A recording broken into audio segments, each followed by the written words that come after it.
আমি কালো হওয়ায় আমার বাবা-মা জন্মের পর আমাকে একটা অনাথ আশ্রমে দিয়ে এসেছিলেন। আবার আমার বাবা-মা ছিলেন ফর্সা এবং সুন্দর।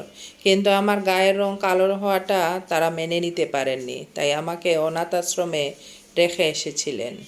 কিন্তু কিভাবে যেন আমার নানু টের পেয়ে যান, জানতে পারেন, সেখান থেকে তিনি আমাকে ওনার কাছে আগলে রেখেছিলেন। আমি এই পৃথিবীতে শুধুমাত্র আমার নানুর ভালোবাসা পেয়েছি।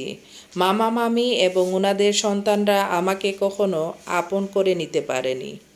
আমার বয়স যখন 6 তখন নানু আমাকে বিদ্যালয়ে ভর্তি করেন। তখন এত কিছু বুঝতাম না। আমি যে বেঞ্চে বসতাম সেই বেঞ্চে অন্য কেউ বসতো না।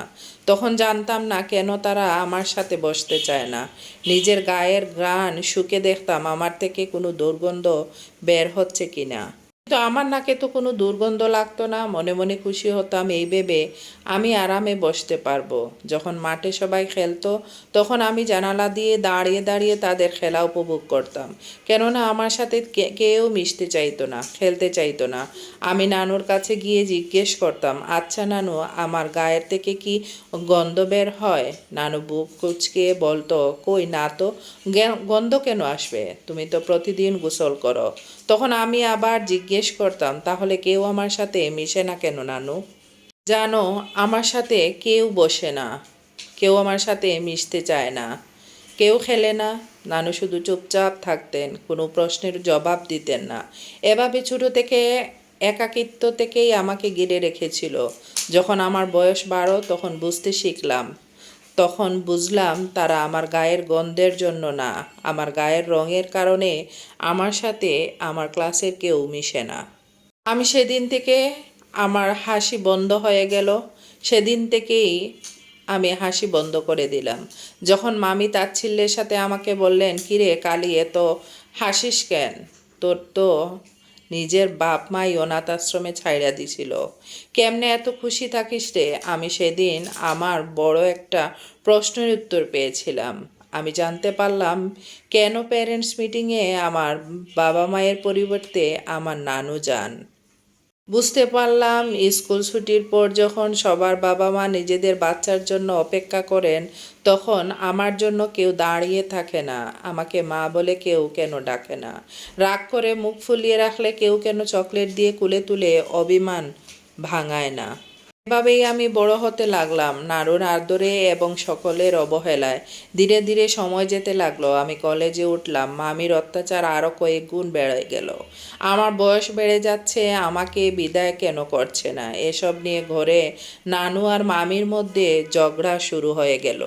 কলেজের নতুন নতুন মুখ দেখে কিছুটা ভয়ে ছিলাম। একদিন নিজের দিকে তাকিয়ে হাঁটার পথে একটা ছেলের সাথে ধাক্কা লেগে গেল। আমি খুব ভয় পেয়ে গেলাম। এবার বুঝি আমাকে সবার সামনে মারবে। আমি ভয়ে ভয়ে চোখ মুখ খিচে বন্ধ করে রাখলাম। সামনের জনের কোনো প্রতিক্রিয়া না দেখে আমি আস্তে আস্তে চোখ খুলে দেখি ছেলেটা আমার দিকে তাকিয়ে আছে। আমি সাহস সঞ্চয় করে বললাম, আমাকে সরি, আসলে ইচ্ছে করে ধাক্কা মারিনি, ভুল হয়ে গেলে মাফ চাই। আমার সব কথা গুলিয়ে গেল। ঠিকভাবে বলতে পারলাম না যে আমি ইচ্ছে করে ধাক্কা মারিনি। ছেলেটি আমার কথাগুলো শুনে হেসে ফেলল, হাসি থামিয়ে বলল, সমস্যা নেই, এই বলে সে চলে গেল। আর আমি অবাক হয়ে ছেলেটির দিকে তাকিয়ে রইলাম। স্কুলের সময়কালের একটা স্মৃতি আমার চোখে ভেসে উঠল। ক্লাস 9-এ থাকতে একদিন আমি টিফিন পিরিয়ডে মাঠে হাঁটছিলাম। হঠাৎ আমার নজর পড়ল কয়েকজন মেয়েদের উপর, যারা নিজেদের খাবার বিনিময় করছিল। আমি অন্যমনস্ক হয়ে অন্যদিকে তাকিয়ে ভুলবশত একটা ছেলের সাথে ধাক্কা লেগে গিয়েছিল।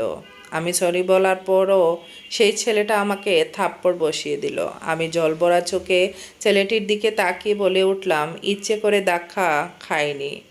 তারপর ছেলেটি আমাকে অনেক বকাবকি করলো। তারপর বলল আমি ওকে পছন্দ করি না কিনা এসব ভুলেও যেন মাথায় না আনি। নিজের চেহারা দেখে যেন আমি আয়নায় দেখি। হয়তো দেখিনি, তাই তো আমাকে এইভাবে ফাঁসাতে চেয়েছিল। এই বলে সে আমার সামনে একটা আয়না তুলে ধরল। আয়নাতে চোখ দেখে আমি ঝলঝল করে কেঁদে ফেললাম। কারণ আমার একটাই ভুল ছিল, আমি কালো ছিলাম, আমাকে কেউ ভালোবাসে